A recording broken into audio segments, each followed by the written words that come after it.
ओम शांति। हम निरंतर कर्म क्षेत्र पर उपस्थित हैं। कर्म इंद्रियों के द्वारा आत्मा जो कुछ करती है उसे कर्म कहा जाता है।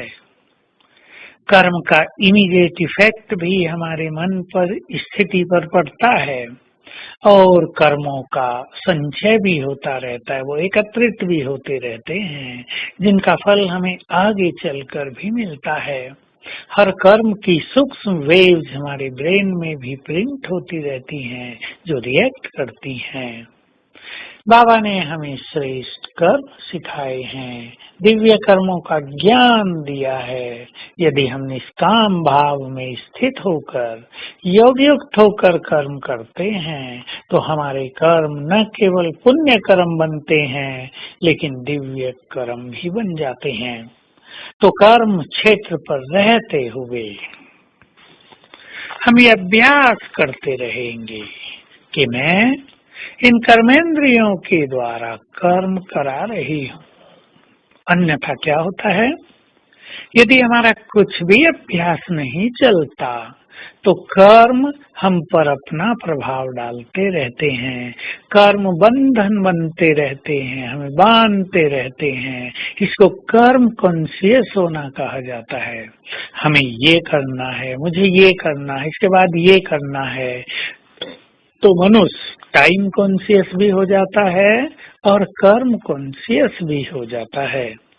टाइम की कॉन्शियसनेस हमारे संकल्पों की स्पीड को बढ़ा देती है, हमारी इनर कॉन्शियंस को प्रभावित करती है, इनर चेतना को, इनर विवेक को प्रभावित करती है। इसलिए टाइम कॉन्शियस भी ज्यादा नहीं होना चाहिए। हमें टाइम पर पंक्चुअल तो होना चाहिए, हमें रेगुलर तो होना चाहिए, पर हर समय घड़ी देखते रहे 5 मिनट बचे हैं ये करना था, 10 मिनट बचे हैं ये करना था।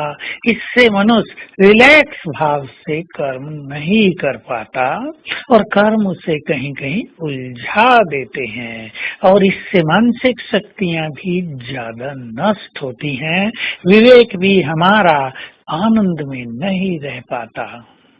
तो हम सभी कर्म योगी बने, विभिन्न कर्मों में विभिन्न तरह के अभ्यास निश्चित करें। ये तभी हो सकता है, इस पर सभी को थोड़ा सा काम करना है। होमवर्क, अपनी दिनचर्या में जो आप काम करते हैं उनकी एक लिस्ट बनाएं, कम से कम 10 तरह के कार्य। कुछ कार्य कॉमन, नहाना, खाना, आप अपने घर की सफाई करेंगे, आप वस्त्र पहनेंगे, आप सेविंग करेंगे, भाई लोग हैं, बहनें अपना श्रृंगार करेंगी, अपने को सजाएंगी, ये कुछ कॉमन काम है। भोजन बनाना कॉमन काम है, खाएंगे भी। और किसी को ऑफिस का काम है, किसी को पब्लिक कांटेक्ट का काम है, किसी को ड्राइविंग का काम है, कभी आप बाइक चलाएंगे, कभी कार चलाएंगे, आपको बिजनेस है। एक लिस्ट बनाएं, आप 10-12 भागों में बांटें और अलग अलग कर्म में अलग अलग अभ्यास निश्चित करें।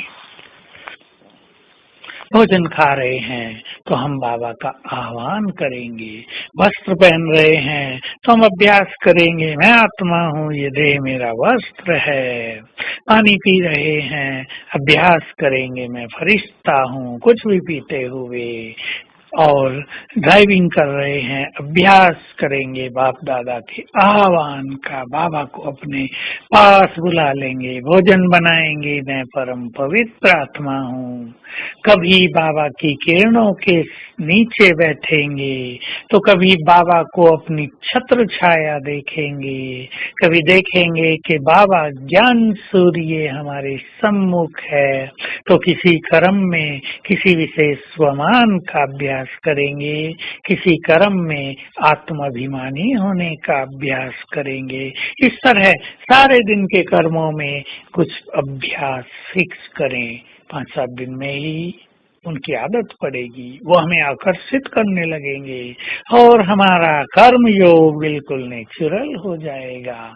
तो आइए हम कर्म और योग की ब्लेसिंग बैलेंस के द्वारा सबकी ब्लेसिंग लें, बाबा की ब्लेसिंग लें और आज सारा दिन अभ्यास करें, बाबा मेरे साथ है, उसकी शक्तियां मेरे साथ हैं, मैं अकेला कर्म नहीं करता, परमात्मा शक्तियों के साथ मेरा काम हो रहा है और ऊपर से बाबा की किरणों की बरसात मुझ पर पड़ रही है। ओम शांति।